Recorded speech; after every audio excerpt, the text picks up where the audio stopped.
एक बार शायद आपने कहा था कि रिफॉर्म्स के लिए ये मिथ है कि एक स्ट्रॉन्ग गवर्नमेंट चाहिए। आपने कहा था कि अलायंस वाली गवर्नमेंट ज़्यादा अच्छे रिफॉर्म्स कर सकती है क्योंकि वो शायद सारे पक्षों को समझ करके फैसला कर सकती है, जबकि जनरली ये माना जाता है कि एक स्ट्रॉन्ग गवर्नमेंट है तो वो स्ट्रॉन्ग फैसले, जो मौजूदा सरकार है उसके बारे में कहता है कि वो कड़े फैसले ले सकती है, न सिर्फ इकोनॉमी के मोर्चे पर, दूसरे भी मोर्चों पर। नहीं, स्ट्रॉन्ग गवर्नमेंट तो फैसला ले सकती है, लेकिन अगर कंसल्टेशन के बिना फैसला लेती है तो एक लोकतंत्र में प्रोटेस्ट हो जाते हैं। जैसे हमने ये जो किसान लॉज थे, हमने देखा कि ऑपोजिशन काफ़ी ज़्यादा बढ़ी क्योंकि गवर्नमेंट ने ये जो लॉज पास किया without much debate in parliament, without consulting the states, without seeing कि what is the consensus for that. तो हम ये कह रहे हैं कि अगर स्ट्रॉन्ग गवर्नमेंट हो सेंटर में और अच्छी तरह से इसे कंसल्ट करें लोगों के साथ, तो may be you can move faster. But otherwise ये जो कोalition गवर्नमेंट्स हैं उनको कंसल्ट करना तो मजबूरी है।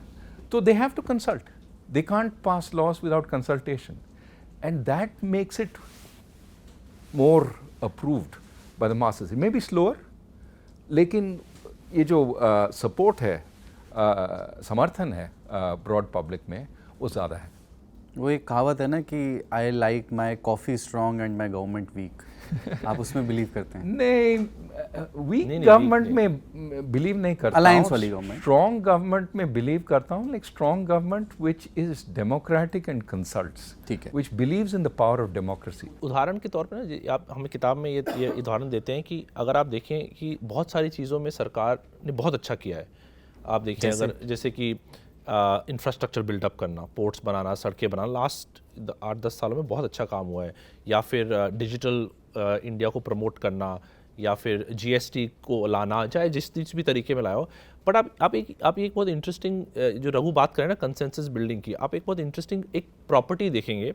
बहुत सारी चीज़ें जो बहुत अच्छी हुई हैं, ये बहुत समय से हो रही थी या तैयार हो रही थी, या वाजपेयी गवर्नमेंट जी के टाइम से गोल्डन क्वाड्रिलेटरल बना, फिर बाकी सड़कें बनना शुरू हुई, एक कंसेंसस बन रहा था। जीएसटी पे भी आगे पीछे हुआ बहुत सारे स्टेट्स के।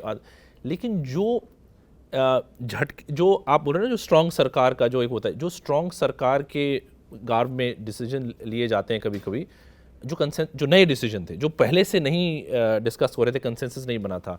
3 उदाहरण हम किताब में देते हैं, और इसमें कोई पक्षपात की बात नहीं है कि हम इसको क्रिटिसाइज कर रहे हैं।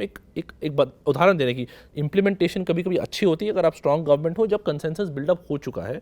लेकिन आप डीमोनेटाइजेशन लीजिए, लॉकडाउन लीजिए, और फार्म लॉज लीजिए, इनको एक स्ट्रॉन्ग तरीके से लाया गया, और हम ये मानते हैं कि तीनों उदाहरणों में ये एक गलत तरीके से इम्प्लीमेंट किए गए, जबकि ये स्ट्रॉन्ग गवर्नमेंट थी।